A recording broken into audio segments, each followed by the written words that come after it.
కృష్ణపట్నం అనే ఒక చిన్న గ్రామంలో మాధవ్ అనే ఒక చిన్న బాబు ఉండేవాడు. మాధవ్ చాలా ఆనందంగా ఉండేవాడు. రోజు స్కూల్‌కెళ్ళి ఇంటికి వచ్చాక సాయంత్రం వాళ్ళ ఇంటి దగ్గర ఉన్న ఆవులతో ఆడుకునేవాడు. వాళ్ళ నానమ్మ చెప్పే కథలు వినేవాడు. కానీ ఒక చిన్న ప్రాబ్లం ఉంది. మాధవ్‌కి చీకటంటే చాలా భయం. ప్రతిరోజు రాత్రి చీకటి పడ్డాక మాధవ్ చాలా భయపడిపోయేవాడు. మాధవ్ తన బ్లాంకెట్‌ని తన ఫేస్ పైన కప్పుకొని చాలా భయంగా నిద్రపోయేవాడు. ఒకరోజు అమ్మ నాకు చాలా భయమేస్తుంది అని అన్నాడు. తన అమ్మ చిన్నగా నవ్వి చెప్పింది, భయమెందుకు కన్నా, కృష్ణుడు నీతో ఉన్నాడు కదా అని. ఒకరోజు సాయంత్రం పవర్ పోయింది. మొత్తం చీకటిగా ఉంది. చిన్న దీపం కూడా లేదు. చాలా డార్క్గా ఉంది. మాధవ్ యొక్క హార్ట్ చాలా ఫాస్ట్గా కొట్టుకుంటోంది.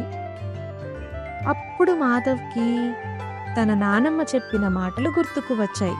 నువ్వు ఎప్పుడు భయపడినా కృష్ణుణ్ణి తలుచుకో అని ఆవిడ చెప్పిన మాటలు గుర్తుకు వచ్చి గట్టిగా గాలి పీల్చుకొని మాధవ్ తన చిన్ని చేతులతో దన్నం పెట్టుకొని, హే కృష్ణ కరుణా సింధు దీన బంధో జగత్పతే గోపేశ గోపికా కాంత రాధాకాంత నమోస్తుతే అని మంత్రం జపించడం స్టార్ట్ చేశాడు.